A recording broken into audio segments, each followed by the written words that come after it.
This episode is brought to you by Unstoppable. Discover the inspiring true story about Anthony Robles, who defied every expectation to become a national wrestling champion in Unstoppable, a new original movie from Amazon MGM Studios and director William Goldenberg, evoking the excitement and camaraderie of classic sports dramas and thrilling wrestling matches. Unstoppable features an all-star ensemble cast, including Jarrell Jerome, Jennifer Lopez, Don Cheadle, Michael Pena, and Bobby Cannavale. Watch Unstoppable now, exclusively on Amazon Prime Video. This episode is brought to you by Allstate. Some people just know they could save hundreds on car insurance by checking Allstate first. Like you know to check the date of the big game first before you accidentally buy tickets on your 20th wedding anniversary and have to spend the next 20 years of your marriage making up for it. Yeah, checking first is smart. So check Allstate first for a quote that could save you hundreds. You're in good hands with Allstate. Savings vary. Terms apply. Allstate Fire and Casualty Insurance Company and Affiliates. Northbrook, Illinois. ¿Hablas español? Sprichst du Deutsch? Kan du norsk? If you've heard that sound from Babbel before, I bet you do. Babbel is the science-backed language learning app that actually works. With quick 10-minute lessons handcrafted by over 200 language experts, Babbel gets you on your way to speaking a new language in just a few weeks. With over 16 million subscriptions sold and a 20-day money-back guarantee, just start speaking another language with Babbel. Right now, up to 55% off your Babbel subscription at babbel.com/Spotify podcast. Spelled BABBEL.com/Spotify podcast. Rules and restrictions may apply.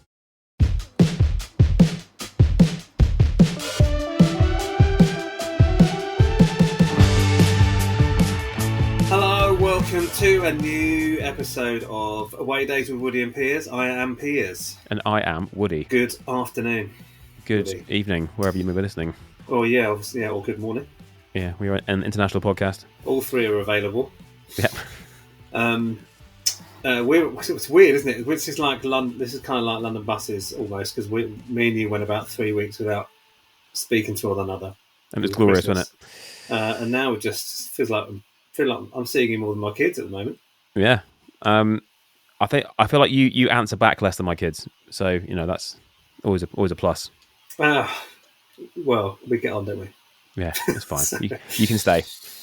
I am fresh from thoroughly disappointing match abandonment, but talking about like bad away days and missing matches last week, weren't we? We were. So I did not go to Boston United last evening, which is as we're now talking. But we were abandoned after 8 minutes. It's a long old way to go with a foggy abandonment. I sent you a picture, didn't I, of what I was watching? Well, trying to watch, I would say. Trying to watch. Allegedly, on the screen, there was a football match happening. This weird sort of, white haze across the screen made it hard to tell. Yeah. I mean, I was discussing this, I'm not sure if we talked about this on this podcast, actually. I was discussing only at the weekend with friends of mine who I was hanging out with because our game had just been postponed. So we were off the back of a postponement and an abandonment about a game I went to in the 90s when I saw us play Sunderland, and it was so foggy. Did I tell you about this? Maybe not. I was on the train on the way home. The fog was so bad, I caught a Sunderland fan calling home to check what the score was. This was like 96. And they were in the What's away going house. on the pitch? Yeah, literally couldn't. And I was like, it can't be that bad. Can't have been that bad. In my mind, I think, when you kind of build something up over time and it wasn't actually as bad as you thought. I've got it. I found it on YouTube the other day. I can't believe it was on. Like, you can't actually see the goal from where the camera angle is. You know how when it snows, on occasion you get the orange ball, which is obviously a rare treat for everyone. Love an orange ball. Could we get like some sort of like LED laden football for when it's foggy? Yeah, yeah. Like a sort of rave football. And then the posts light up. Yeah. As well, you got to have the posts lit up. Almost like in the context of what we were about to, who we were about to talk to, like a Muse light show. So when the ball is within like 12 to 15 yards, the goalposts light up. I want like columns of fire coming off the crossbar. Yeah, that will help, wouldn't it? To hell with health and safety, I say. Yeah. So yeah, we're piling up our fixtures into like midweek in February or March or something now. Nice, you'd be fine, mate. Yeah.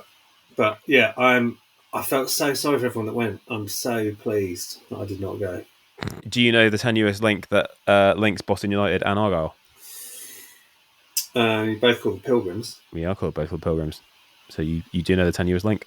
Yeah, well, maybe I'm not as bad at pub quizzes as I thought. Hey, see? Only the football round, though. Yeah, quite. Yeah. Guesstimators not so much, but we don't bring it up. Oh, we don't bring it up. Okay. Anyone that's not listened to our Christmas quiz, please go and listen to our Christmas quiz. It's entitled Piers Redemption episode, but yeah. Right. So yeah, at the end of our last episode, we were being very vague about who was coming on this week because we hadn't recorded it. We have now just recorded it, so it's fine. As we did say, it wasn't Bono and it wasn't The Edge and it wasn't one of the other two. No, it was one of the other three of Muse, as you mentioned, Muse light shows earlier. We got Mr. Chris Wolstenholme, impossibly handsome bass player from Muse, Rotherham fan who grew up in Devon. I also love the fact he shares a surname with Kenneth Wolstenholme. Who's Kenneth Wolstenholme? Who's that? Oh, mate. Can't believe I'm on a football podcast with you. He was the football commentator that did, I think it's all over. Oh, is that his name, is it? Yeah. Mm. Flipping it. Get me on a pub quiz. So, no relation to Kenneth Wolstenholme, but Chris Wolstenholme of Muse, Rotherham fan. Enjoy.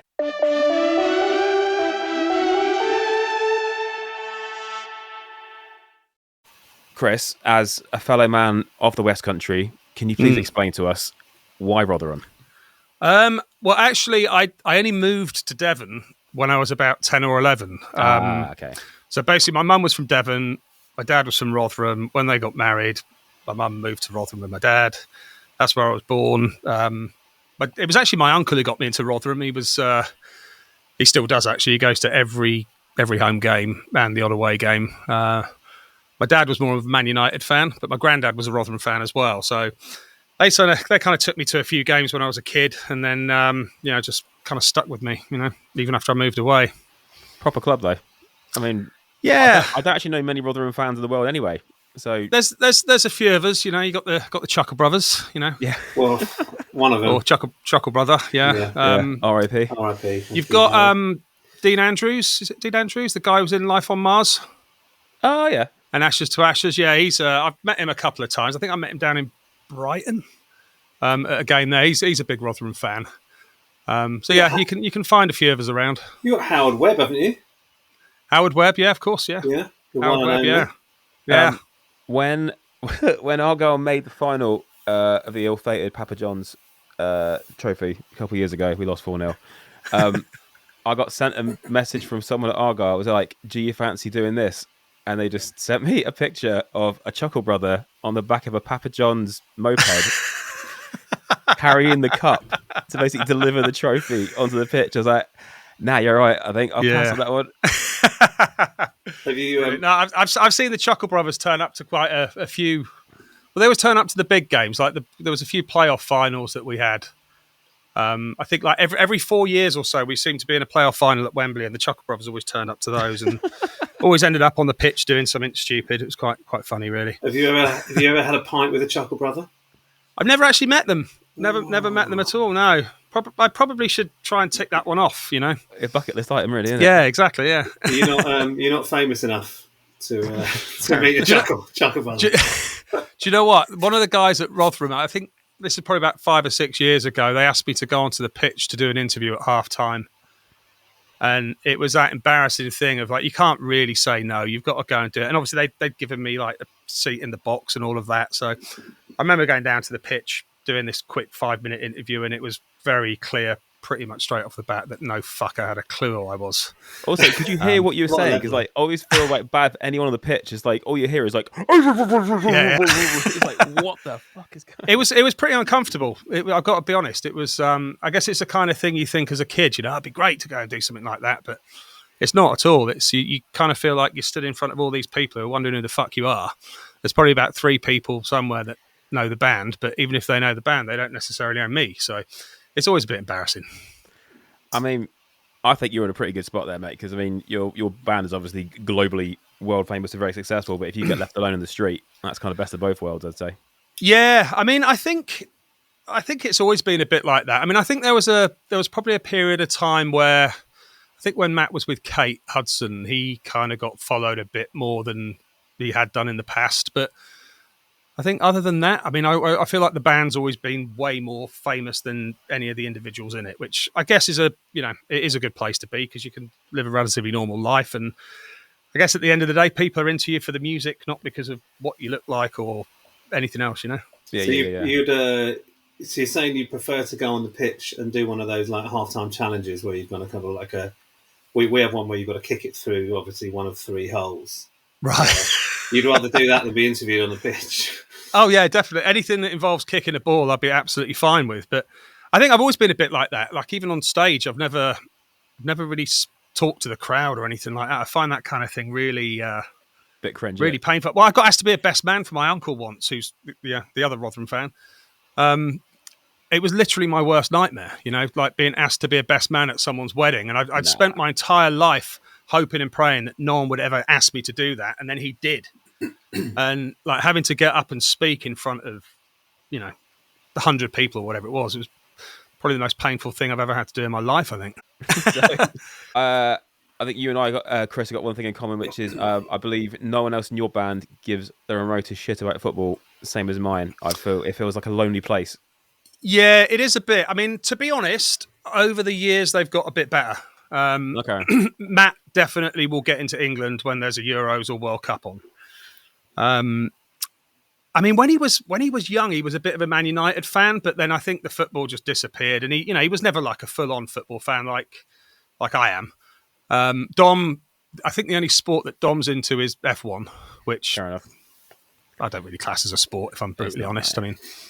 I mean, so yeah, it was like on tour. I was always trying to arrange games and stuff where we'd, go and play at local football clubs and sometimes get the fans involved. And I think Matt and Dom turned up once. It was embarrassing. Like the skills just weren't there at all. What skills? Exactly. I mean, Matt had a go. Dom just, yeah. It's pure comedy trying to watch when you watch Dom play football. He's terrible, absolutely terrible. Similar with them. Dan with us, he had a go on Soccer AM. It wasn't great. That's why I've never got asked to do Soccer AM because of Matt and Dom, because they're just not they weren't into doing it at all. So I never got to do it. Mate, don't make me bring up again the time I scored on Soccer AM. If you'll insist. Possibly the greatest day of my life. I bet. Yeah, or top 3 anyway. Yeah, I made it once because I'll tell you, I'm quite paranoid about embarrassing yourself with a football at your feet. I'm all right. But yeah, I was very specific about my footwear choice for that morning when I knew I was going to be going on Soccer AM. Like, I can't be spooning it over the other side of the car park with a couple of big old DMs. Yeah. Yeah. It's easily done. I mean, we had a game at Wembley once. I think it was about 2014, and I wasn't really supposed to be playing because I basically over the last 12 years I've had loads of hip issues, which basically ended up in me having to have a hip replacement, which is why I can't actually play anymore.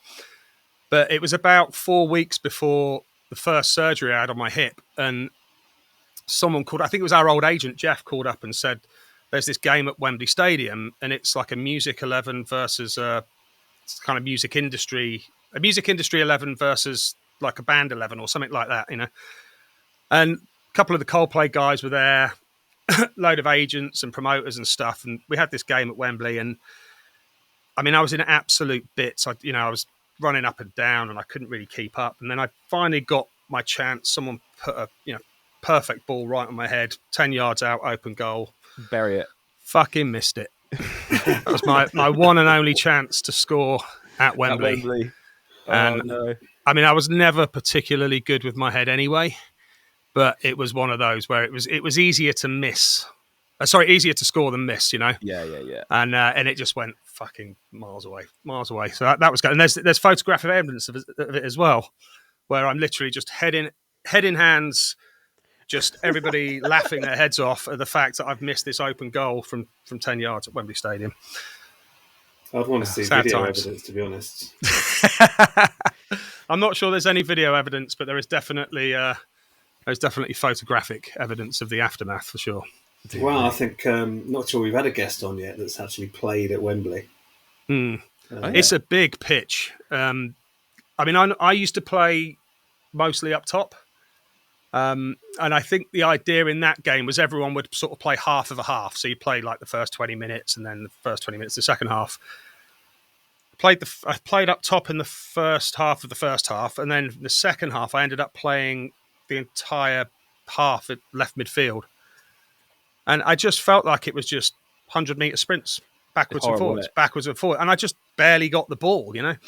And this was all with a dodgy hip as well. Like 3 weeks prior to having pretty major surgery on it, I was pretty fucked afterwards. It was hard work. Was there a crowd? And it's just that difference of 10 meters. I mean, that's all it is. It's 10 meters longer than your sort of average Sunday league pitch, but it really makes a difference. And was there a crowd there? No, it was completely empty stadium. So luckily, no one got to witness the disaster. But it was still, it was a great thing to do. There's probably not that many people that have played Wembley as a musician and as a footballer. There you go. But it was great because when we turned up, they'd sort of done all the dressing rooms for us, and they printed off the England shirts with our names on and and all of that. So I got some great photos of that, which the kids love. Can you settle an argument in my head, Chris? Did you do an interview once in the FA Cup final preamble one year?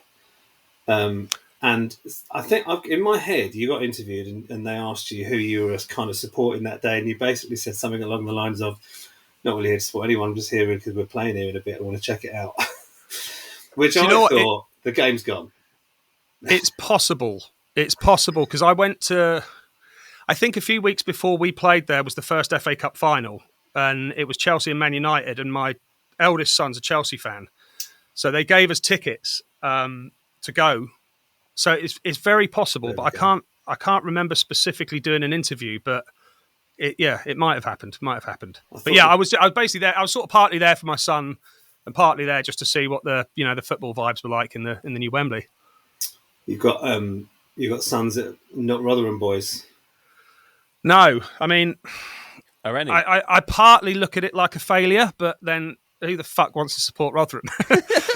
It's I'm basically surrounded by fucking Chelsea fans, like the whole lot of them. Ugh.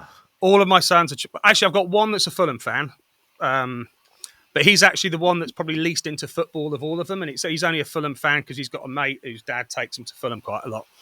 But it was good because we, I think it was last year in one of the cups we played Fulham, so we all went to that. But we've kind of been praying for a Rotherham Chelsea tie for years because I've actually got this T-shirt, and it's from the 1980-81 season where it was the last time Rotherham and Chelsea were in the same division, and we beat them 4-0 and 6-1 that season. Oh yeah! So I've basically got the T-shirt that says Rotherham 10, Chelsea 1. Kids just for some reason don't believe it, even though I've shown them you can find it on YouTube. So yeah, I've still got bragging rights because until they play again, we've we won 10-1. Yeah, exactly.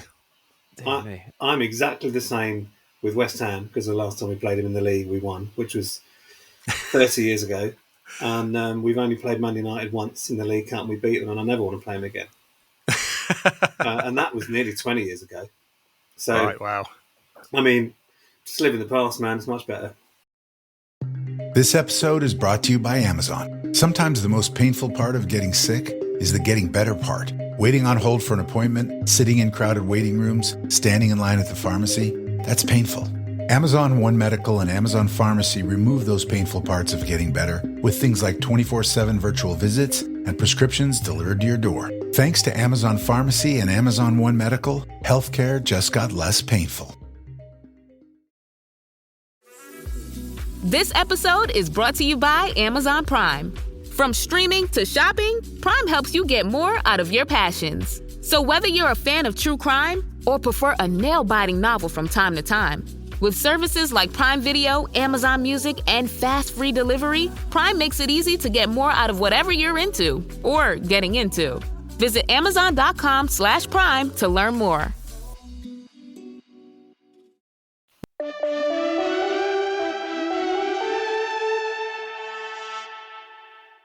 Yeah, obviously, you said you moved to Devon when you're 10, Rotherham fan. Would it be fair to say you probably seen more away games than home games growing up? Yeah, I probably have, actually. I mean, I went to Torquay a few times. I went to Exeter a couple of times. I have been to Argyle once to see football, but it wasn't Rotherham. It was against Leeds. Okay. That was in probably about 2005, 2006. Yeah, so I went to a few, but there was a period of time where I just didn't go to many games at all because, obviously growing up between the age of like 10 and 20, you just didn't get on a train and travel halfway across the country on your own, and my mum was never going to do it. Yeah. So it wasn't really until I was probably in my mid-20s that I'd started going to more games again. But even then it was difficult. You know what it's like when you're out on tour all the time. All the fixtures seem to land on the days that you're not there. Yeah. But then I think there was a period of time where I was probably getting 10 or 12 games a season in. And yeah, most of them were probably away. And particularly now, because I'm in Surrey now, so I kind of go to all the away games in and around London. But even that's quite complicated with the kids now. So I think the last couple of seasons, I've been lucky if I've done one or two. I mean, I did Southampton last season. I think that was the only one I did. And I've not done one this season, just been watching on the telly. But doesn't really look like I'm missing much this season, to be honest. It's I watched the game the other day against, who were we playing? Bolton, I think. And I texted my uncle and he was at the game and I was like, it's fucking shit, this, isn't it? He was like, no, this is us playing well. Okay. Fucking hell. Glad I'm not going to that then. Well, you swerved a few last year as well, I suppose. Oh, last year was... Do you know what the problem is? I kind of got sick of this whole yo-yo thing because I think it's the last 8 years we've gone up and down and up and down and up and down and up and down. And it was that point where we're too good for League One, or have been up until this season, and nowhere near good enough for the Championship. And you see it all the time. The teams that just go up, they can't compete. They come straight back down. I think the gulf between the Championship, League One is probably the biggest between all the leagues, I think. It is absolutely huge. And I think you've still got a lot of teams in the Championship that are still got the parachute payments from the Premier League. I mean, mega money floating around the Championship. Yeah, and just one or two seasons in the Premier League gives these teams a real advantage over the lower league teams, League One and League Two. And, obviously we've never been in the top division, probably never will be, but you never know. I mean, teams like Hull have done it, Blackpool have done it over the years. So, every now and again you get a bit of a fairy tale and it all kind of comes together. But I mean, I think the closest we ever got to it was 2001. We got promoted to the Championship for the first time in about 20 years. First game of the season, we beat Millwall 6-0. Ooh. I think that's the only time we've sat on the top of the Championship.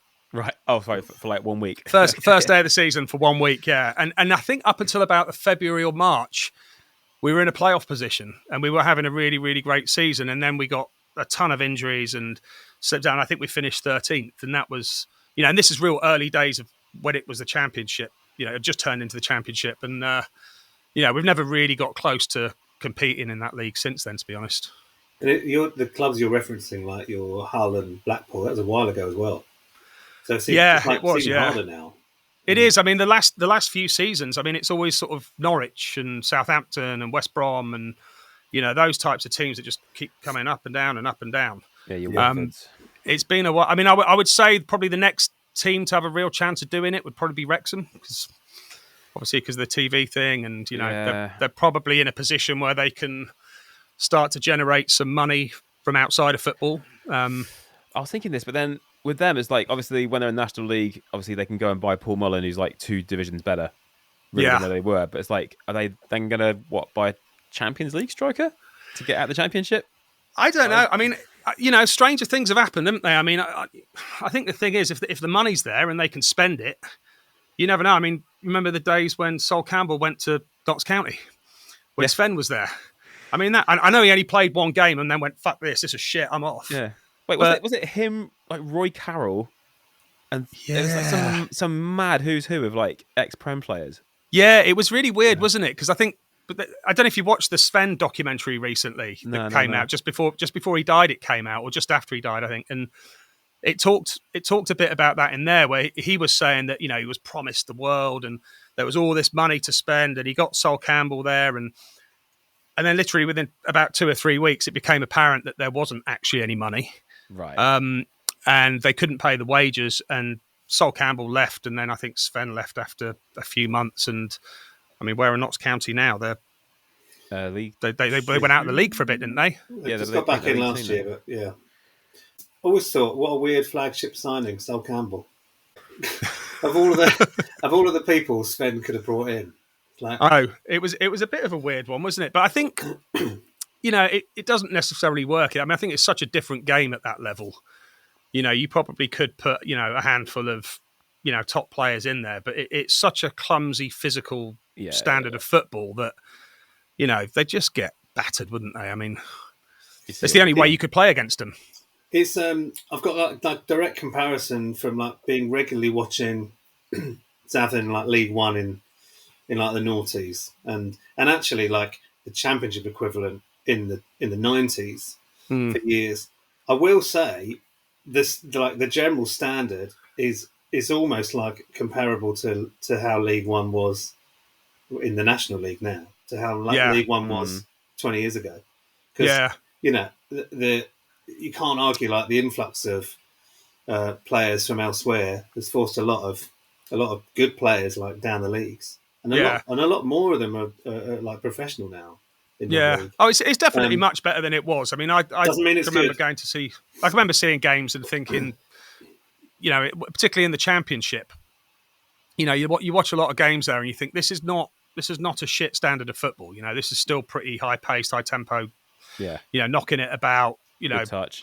You know, and you look at all of the players in the lower leagues, and you know, the vast majority of them they've come from Premier League academies, and then they sort of filter down the leagues. You know, they've all come from United or Chelsea, and you know, I mean, we're pretty close to the Chelsea training ground here, and you see them all over the place. All these kids with the Chelsea tracksuits on. I mean, there's literally millions of them. These academy players roaming around the place, and you know, they're all getting paid about 30 grand a week for basically doing nothing. You know, they're just training all the time, never get to play any matches or anything. But I mean, you literally see them every time you pull up at the petrol station in Oxshott or Cobham. You know, they're just there. There's loads of them. I reckon one of the best gigs in the world must be like being Chelsea's number 3 or 4 goalkeeper. That's got to be a dream gig. Like you say, 40 odd grand a week. Yeah, just turn up. What's his face at City been doing it, hasn't he? Scott Carson. Scott Carson, yeah, I love him. Yeah, he's never had a game, has he?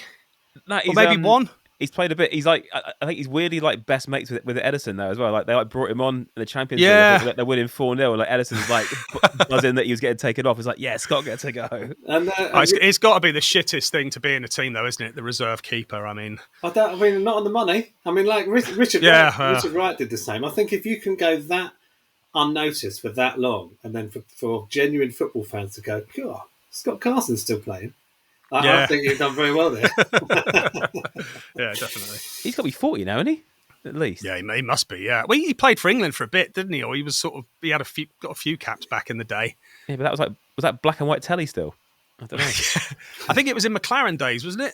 Or maybe Capello. I can't remember now. But right. Wasn't Carson like at fault that night when we didn't qualify for the Euros? That like Wally. That was the Croatia game, wasn't it? The Wally and the Brolly. Yeah. Yeah. Where Gary Neville's own goal, it bobbled over his foot. I was in a splitter van travelling from Spain to Rome in that time, and it was one of the grimmest journeys we've ever done in a splitter, and I missed the entire game. We were trying to get to Rome to watch the game. I remember we kind of had a bit of a plan. We did one of these things where we left the hotel in the morning, and our singer realised 40 minutes into the journey, I've left my glasses at the hotel. So, and I was thinking, we might miss a half here. And anyway, we pulled into Rome about 1 a.m, and then I looked at the news and realised. Yeah.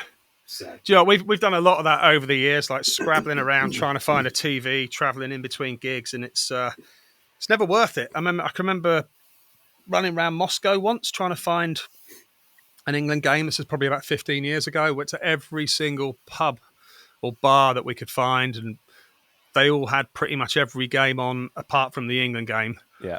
I mean, I can remember once we did, I think it was in Euro 2004 when France beat us in the opening game, I think it was. I think Zidane scored those 2 late free kicks. Yeah. And we knew we couldn't watch the second half, but we could watch the first half. And it was basically a portable TV with a coat hanger in the dressing room was the only way we could get the game on. And we were 1-0 up at half time. Yeah, you saw the right half. Yeah, and then went on stage. And I had Tom, who does all our video stuff. He was at the side of the stage, so I was trying to get him to communicate with me what was going on. And I knew it was 1-1. He'd said it was 1-1, and then he sort of did a 2 signal, but he sort of smiled. So I thought we'd won. Yeah. And I came off stage all fucking jolly, like, yeah, great. And is he Was French? like, no, it was. You know what? He should be. Yeah.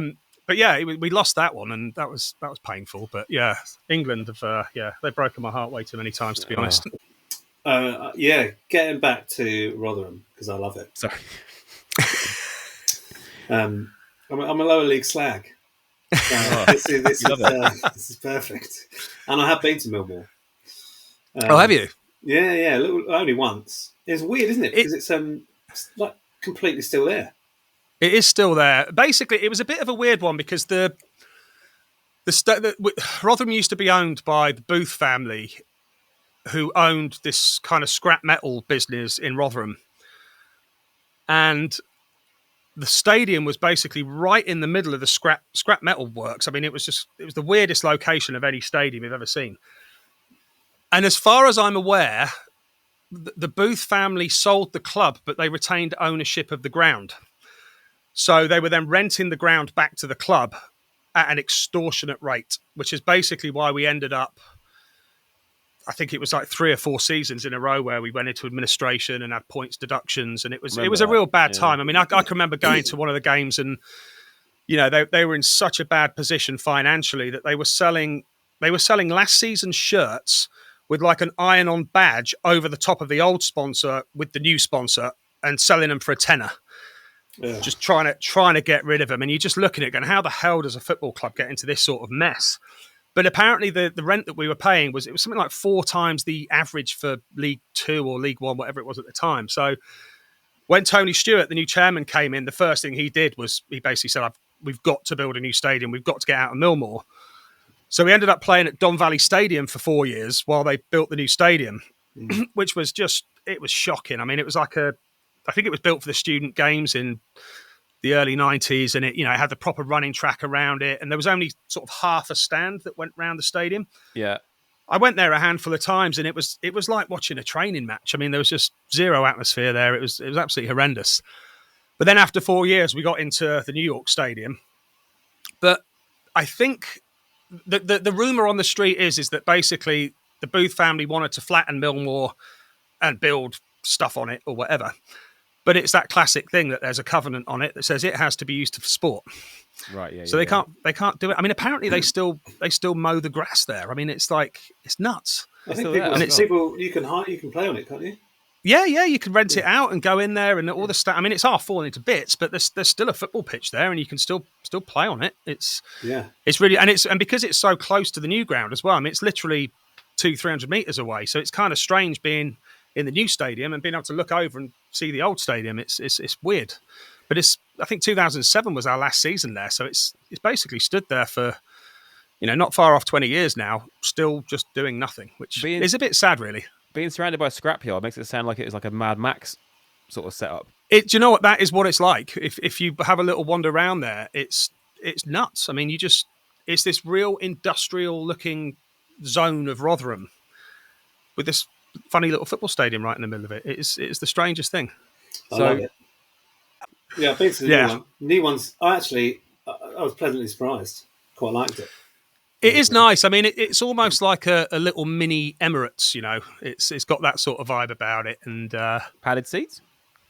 No, not quite. No, but it is nice. I mean, they've got like a few nice bars and stuff. I mean, at Millmore, I think there was like one pie stand where you could get a cup of Bovril and a pie, and that was it. There was a massive queue for it. I mean, the toilets were like from the 1930s and falling to bits. I mean, it was grim. I mean, it was really falling to bits. So the new one's great, and I think like anything though, the first couple of seasons is always a bit weird there because it all just sort of feels so new and so slick. It almost takes a while to adjust to that because you're used to football being a bit scummy and a bit grotty and all of that, But it's great. I mean, I've always loved going there, and I've like I said, I mean, there was a period of time where I'd go like 4 or 5 times a season, but it's been a while since I've managed to get up there because it's kids basically. Kids ruin your life, don't they? With a capital K.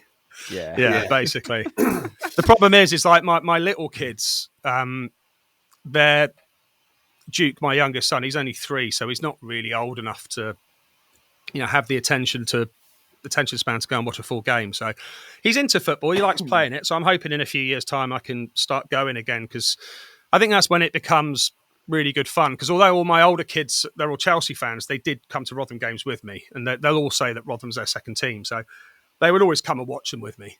So I'm hoping with Duke, when he gets a bit older, he'll come as well. I've got to try and make this one a Rotherham fan. I'm going to make it my mission. Do you remember your first ever away day? Yeah, my first ever away day was at Torquay. Was it? And because I actually lived in Rotherham at the time, but we used to go down to Teignmouth, which is where my mum's family lived, every Easter and every summer. And I think it would have been in the Easter holidays, and Rotherham were playing Torquay. So I went with my dad and my other uncle from Devon. And they nearly didn't let us in because this was back in the days where a lot of grounds didn't let away fans in because there'd been so much trouble, hooliganism and all of that. Yeah. It was probably around the time where English clubs were banned from Europe as well. So we went there and tried to get tickets, and they wouldn't let us in. And then I remember being like in tears because I've been looking forward to it for so long. Started walking away, and I think the woman who we'd been trying to buy the tickets off came following us, and they sort of pulled my dad aside and said, "Oh, look, you've got the kid with you, so I'm sure you're not going to cause any trouble. Just sit in with the fans and keep your mouth shut." Which is absolutely not what my dad did. When Robin scored the first goal, he's like, "Yeah!" Like the only person in the entire fucking stadium going nuts. And it was like, I was probably only about 7 or 8 years old, but I can remember thinking, "This is." Shouldn't That's do not that. a smart move, Dad. So you pretty much only got let into your first away game because you cried. Yeah, basically, yeah. Cried to get entry. Fantastic. But I can remember at the time, I mean, Plainmoor seemed like a massive stadium. It was, as a young kid, you go into these little stadiums, and even Millmoor. I remember the first time going there. I think we beat Leyton Orient 5-2 the first time I went to Millmoor, and they just seem like such huge places. And then, you go to them now, and a lot of these grounds, they're like, well, I guess Torquay are non-league now, but they're like non-league grounds, aren't they, compared to compared to the Premier League and the Championship.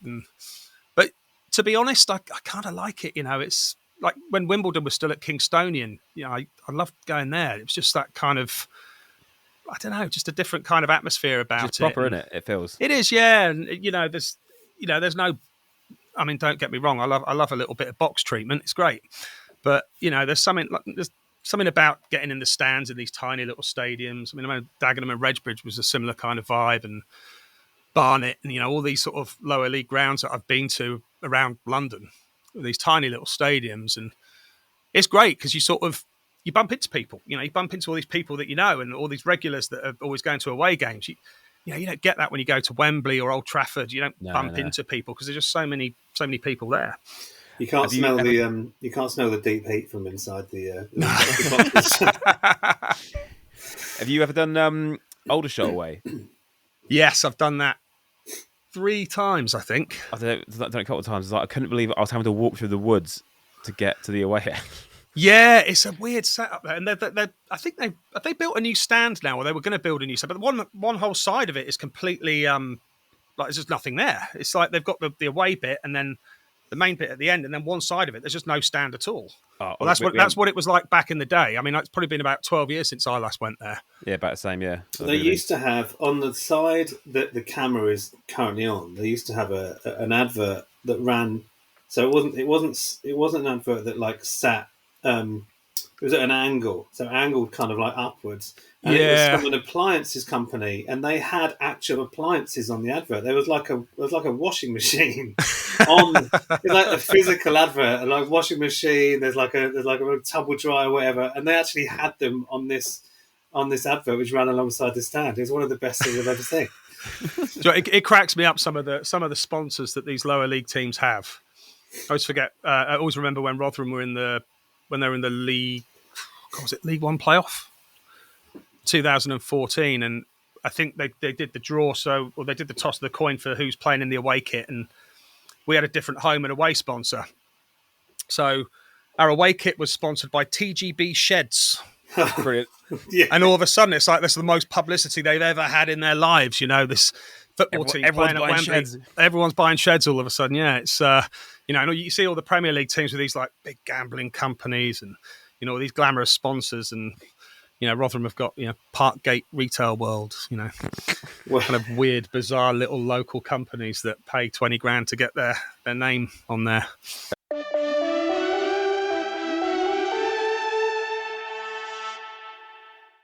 So being on tour, have you managed to get in any like games with like foreign clubs or like seen anything abroad? Yeah, we've been to a few. I mean, I can remember going in South America. We went to a few games, and that was pretty cool. I can't remember who we saw. It was in Brazil somewhere, and we went to a game there, and it was a really interesting game to watch actually, and so different from watching the Premier League. I remember saying to like some of the guys, I'd never seen for the first half such high intensity pressing, and no one stood still for 5 minutes. And I can remember thinking to myself, I don't know how the hell they're going to play in the second half, because the level of energy was so intense. And I was right. The second half was the shittest half of football I've ever seen in my life. But for 45 minutes, it was just like, just absolutely crazy.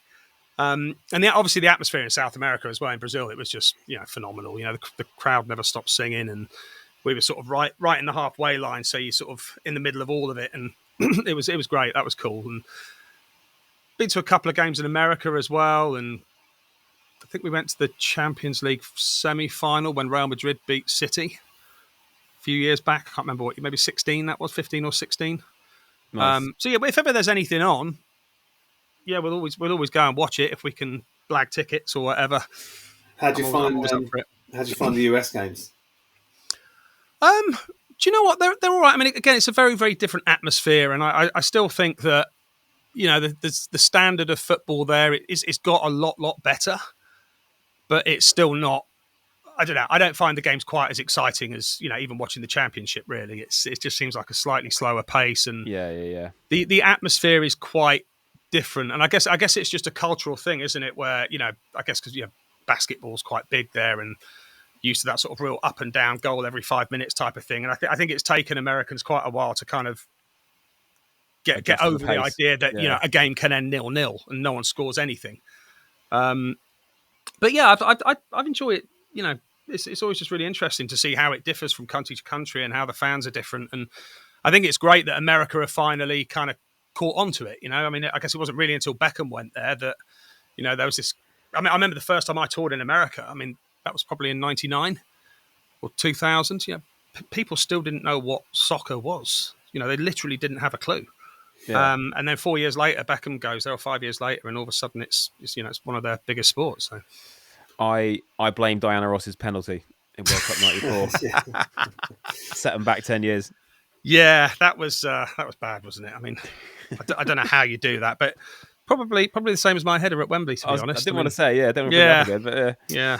One of those things that you think is not possible, but it is. I mean, I'd love to see how it went in rehearsals.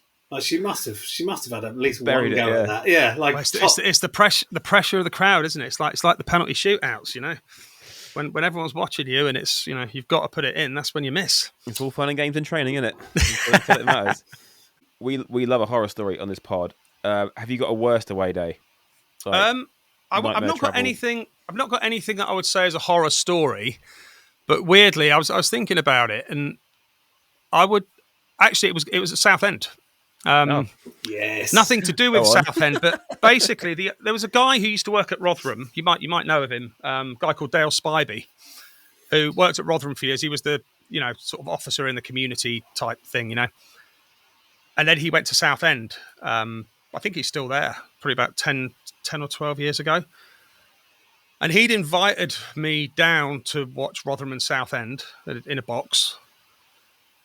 And then, not to bring the whole tone of the pod down, but please, my auntie died the night before. Oh dear. My uncle's brother, and I was going to the game with my uncle. And he kind of phoned me up at 7 o'clock in the morning of the game, and he was like, "Yeah, she passed away during the night, and I'm not sure if I'm gonna make it." But then I think after about an hour or so, we did what all blokes do, and we're going to the football because it'll cheer us up. So we basically went along, picked one of the kids up from school, and started driving. Had plenty of time. I thought, yeah, we'll get to the box, have a bit of dinner. It'll all be cool. Should be there by 5 o'clock. Kickoff's at 8 or whatever. And I did that classic thing of I missed the exit. And then 10 yards later, hit the worst fucking traffic I've ever seen in my life. Was literally sat in it for 3 hours trying to get to the next exit and get back down. My uncle was pissing himself because when you have those days where the temper is just I'm literally sat in the fucking car screaming and shouting at myself, losing my mind. Yeah. The more he laughs at me, the more agitated I'm getting.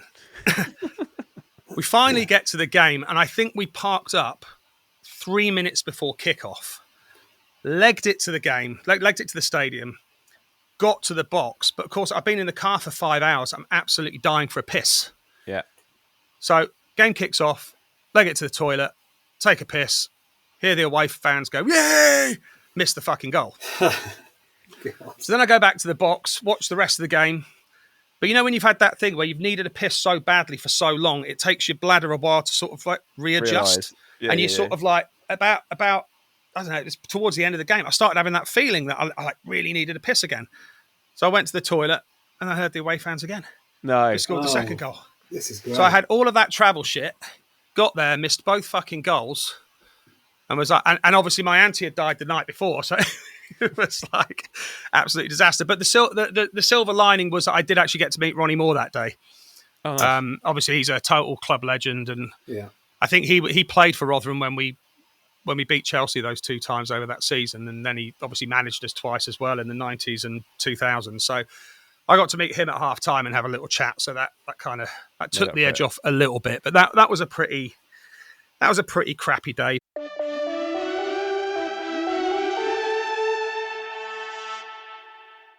What's your bucket list away day? It hasn't got to be Rotherham necessarily, or it could be.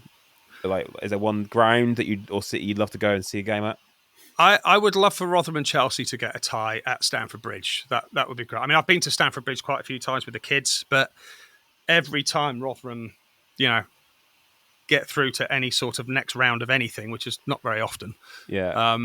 We always sit and watch the draw and hope and pray that it's Chelsea. And there's actually been so many times where the team that's knocked us out has got Chelsea in the next round, and you're just but that would be a good one. But I mean, there's tons of stadiums I've not been to. I mean, I've not been to St James's Park. I'd love to go and watch a game there. I've done Old Trafford a few times. I've not seen a football match at the Etihad, but we've played there a couple of times. But yeah, I've not actually watched a game there. Different kind of ground ticking that is. Yeah, right. Yeah, I'm out of my league now. But I'm always very aware when I go to a new stadium, and I always sort of tick it off the list. And I can't remember the last time I went to a new one, but I'll go anywhere and I'll watch any level. I kind of just love watching football, even if it's just as a neutral. I'm not one of these people that only watches my team and England. I will literally go to any game to watch anything, because I mean, sometimes in a way, when you're a neutral, you actually get to enjoy the football a bit more, because your emotion isn't kind of clouding your judgment of the game, and you actually get to really watch it and analyse what's actually going on. Because I've got to ask you then, in terms of Rotherham, you've been around and about with them, and we're only talking about Rotherham here. So if you could only watch Rotherham for the rest of your life, in Rotherham, at home, New York Stadium, or away from home, what would you choose? Away. Would you? At least, at least you get to go to a different ground every week. Yeah. It's a bit like when you play the arena tours. You know, when you play in arenas every night and they all look the fucking same. Yeah. And when you're like 40 gigs into an arena tour, after a while you get excited because, well, the chairs were blue last night and they're red today. You know? And it's like fucking Groundhog's Day sometimes. And I think that would probably be the same with football. So I think for me, if you're constantly away, you'd be at a different ground every week, wouldn't you? It'd be something different. That's nice. Great reason to stay away. Yeah. Yeah, we're not expecting it. Yeah. I get bored too easy. So go away. Yeah.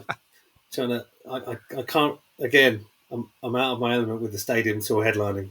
So can't really, I haven't really got that analogy, but I am an away man. I do need to go to New York more often though. I mean, it's been a really long time since I've been up there. I mean, I think the last time I went there, Kiefer Moore was playing for us. Oh wow! He was on loan for half a season, and that was a while ago. That's definitely because he scored. I think he scored 3 goals in his debut, and that was, I can't even remember who we were playing. But yeah, it was probably 7 years ago, 6-7 years ago, last time I went up there. You mentioned him playing stadium gigs at the Etihad. We opened up for you on one of those, and that was probably our most Spinal Tap moment. Was because we just graduated to like sort of second stage at festivals. We've got this big fuck off new like backdrop. It's like, yeah, this looks a bollocks. And when we're doing like Reading second stage, it's like get the stadium. It was like, all right, come on boys, let's get the backdrop up. And it was like you had these like 50-foot like fire columns and shit and a robot. And we had this like what looked like a postcard just being gradually raised up above us. So like, oh fuck, I think we may have underestimated the size of this stage a little bit. Do you know what? I think we probably did the same thing when we were opening for U2.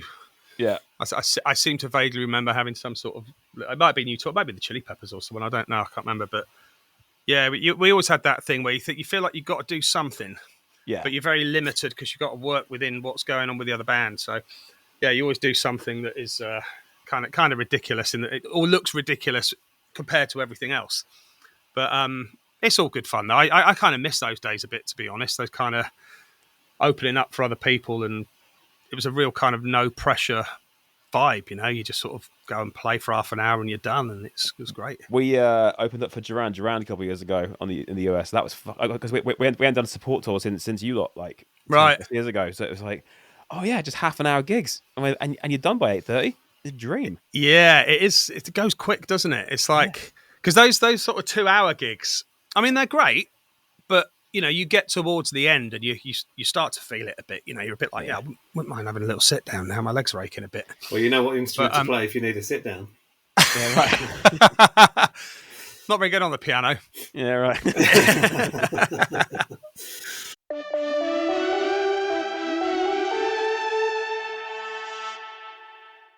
Thank you to Chris Wolstenholme off of Muse, not Kenneth Wolstenholme off of They Think It's All Over It Is Now. For joining us on the podcast. Not the TV programme They Think It's All Over. No, not that. No. Not to be confused. Thoroughly loved the fact that he chose Away and then made an analogy of what it's like to play 40,000 seat arenas. And just, you know what it's like? Not really, mate. Really Someone's got to do it, mate. Someone's got to do it. I just don't. So yeah, I can only imagine what it is like to be playing night after night 40,000 seater arenas and wishing you were going to Barnet away. It's a very nice ground. Oh, actually, aren't they going to leave that soon? I've heard. And on what basis are you calling it a very nice ground? It's new. Barnet is a weird ground, and I'm sure their home fans will not mind me calling it that. It's only like basically got 2 stands. They are looking at leaving it, but yeah, down one at one end, it's just a grass, just grass, and you've got 2 kind of main stands, and then about 4 rows of seats where all the players go in. It's not the best. Piers is not a fan. All right, fine, I'll shut up. Yeah, fuck Barnet. But listen, down the ground. For the benefit of Barnet fans, Underhill loved it. Mm. Did you go to Underhill? On the slope. Yeah, on the slope, wasn't it? Yeah, loved it. Absolutely loved it.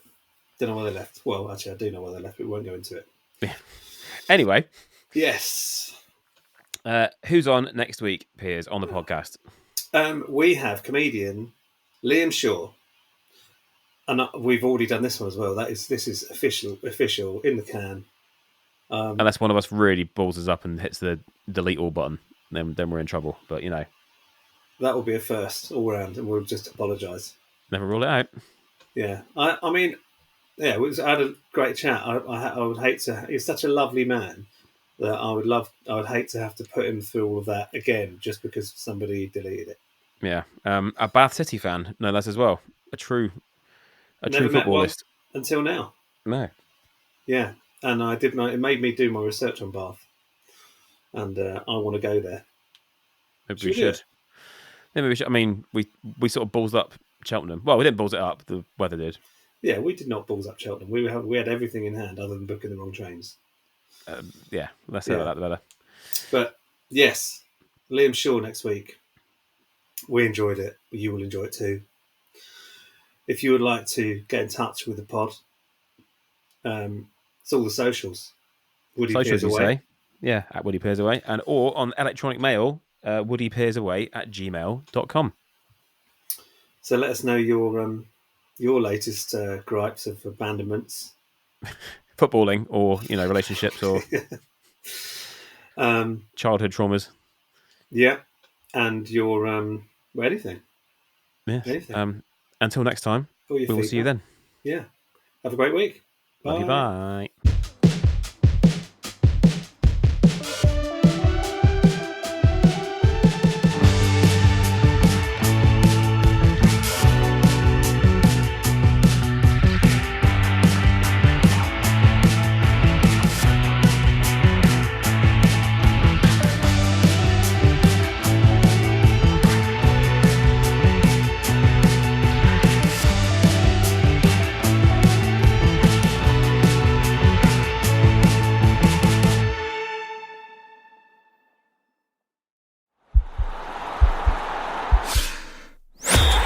Podcast is part of the Sports Social Podcast Network.